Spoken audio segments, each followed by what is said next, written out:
اللہ کے سچے رسول صادق و مصدوق صلی اللہ علیہ وسلم فرماتے ہیں جب نشہ کرنے والے نشہ کرنے والے جب قیامت کے دن آئیں گے تو کس طریقے سے آئیں گے؟ ایمان کانپ جاتا ہے، روح لرز جاتی ہے، رونگٹے کھڑے ہو جاتے ہیں۔ اپنے نبی کی بات پر یقین ہے تو سنو رسول اللہ کیا فرماتے ہیں صلی اللہ علیہ وسلم۔ آقا فرماتے ہیں جب نشہ کرنے والے قیامت کے دن آئیں گے تو ان کی آنکھوں سے خون بہ رہا ہوگا، ان کی آنکھوں سے خون ٹپک رہا ہوگا، یعنی وہ خون روتے ہوئے آئیں گے۔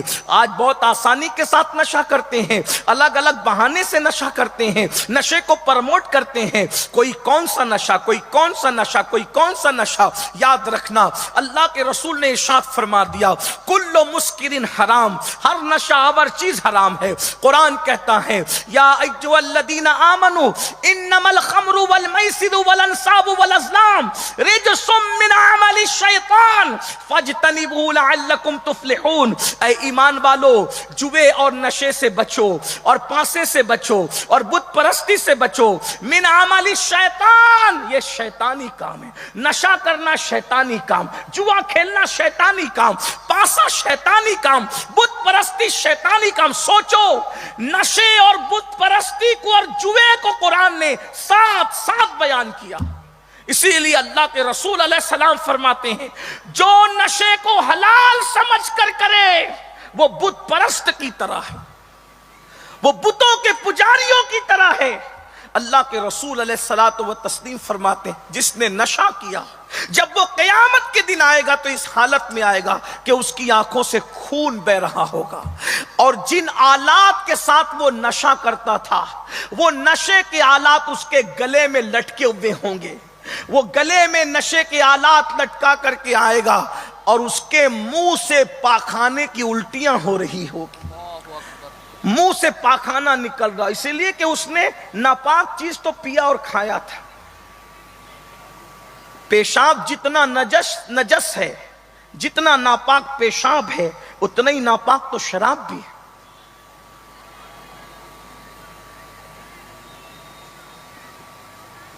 اللہ کے بندو ذرا غور کرو، قیامت کا دن ہے۔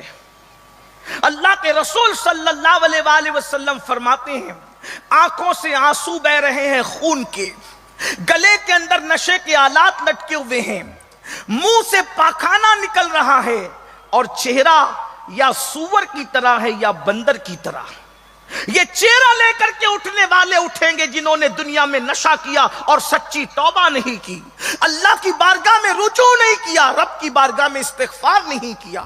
توبہ کے دروازے تو کھلے ہوئے، بار بار توبہ کی طرف بلایا جاتا ہے، کون آتا ہے؟ اللہ کے رسول صلی اللہ علیہ وسلم ارشاد فرماتے ہیں پھر اس کے بعد جب اس حالت میں نشہ کرنے والے آئیں گے تو ان کا حال یہ ہوگا۔ میرے آقا صلی اللہ علیہ وسلم ارشاد فرماتے ہیں اللہ اکبر کہ جہنم کا داروغہ حضرت مالک ان کو جہنم کی آگ کی بنی ہوئی جوتیاں پہنائیں گے جنہوں نے دنیا میں نشہ کیا ہو، آگ کی جوتیاں۔ اللہ کے رسول نے جہنم کا منظر پہلے بیان کر دیا، جنت کی بہاریں بھی پہلے بیان کر دیا، میدان محشر کی کیفیت بھی پہلے بیان کر دیا۔ آگاہ ہو جاؤ، آگاہ ہو جاؤ، بچو، ان چیزوں سے بچو، اپنے آپ کو بچا لو۔ قرآن تو شفقتوں سے یہی کہہ رہا ہے قوا انفسکم واہلیکم نارا، اے ایمان والو اپنے آپ کو بھی جہنم سے بچا لو اور اپنے اہل و عیال کو بھی جہنم سے بچا لو۔ وہ جہنم وقودها الناس والحجارہ جس کا ایندھن انسان اور پتھر ہے۔ اللہ کے رسول صلی اللہ علیہ وسلم فرماتے نشہ کرنے والوں کو حضرت مالک جہنم کے داروغہ آگ کی بنی ہوئی جوتیاں پہنائیں گے۔ میرے آقا فرماتے ہیں جب نشہ کرنے والوں کو آگ کی جوتیاں پہنائی جائے گی تو ان کے سر میں ان کا دماغ کھولنے لگے گا، اور جب دماغ کھولے گا تو ناک کے ذریعے سے، کان کے ذریعے سے ان کا بھیجا بہہ جائے گا۔ غور کیجئے، آج کل لوگ آسانی سے کہتے ہیں ٹینشن کی وجہ سے ہم نے نشہ کر لیا، ناکامی کی وجہ سے ہم نے نشہ کر لیا۔ ایک بات میں آپ کو عرض کروں، جس کو ہم ناکامی سمجھتے ہیں کوئی ضروری نہیں ہے کہ وہ ناکامی ہو۔ کسی بہت بڑے مفکر نے کہا تھا بہت سی ناکامیاں ایسی ہوتی ہے جو حقیقت میں ناکامی نہیں ہوتی، بلکہ ہر ناکامی کے پیچھے کوئی کامیابی چھپی ہوتی ہے۔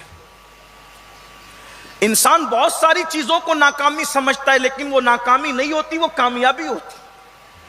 بے شمار لوگ دنیا میں ایسے ہیں جو ناکام ہوئے ہیں، لیکن بعد میں ان کو پتا چلا کہ یہ ناکامی نہیں تھی، بلکہ یہ کامیابی تھی۔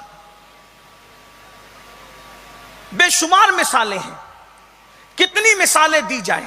اللہ تبارک و تعالی ہماری آرزوؤں کو توڑ کر جو خود فیصلہ فرماتا ہے، اس میں کہیں نہ کہیں ہمارا بھلا ہوتا ہے۔ اگر ہم امتحان میں ناکام ہو گئے، دنیا کے امتحان میں، تو نوجوانوں کو نشہ کرنے کی ضرورت کیا ہے؟ یہ تو دنیا ہے، یہاں تو کامیابی اور ناکامیاں لگی ہوئی ہیں۔ انسان ناکامیوں سے بہت کچھ سیکھتا ہے۔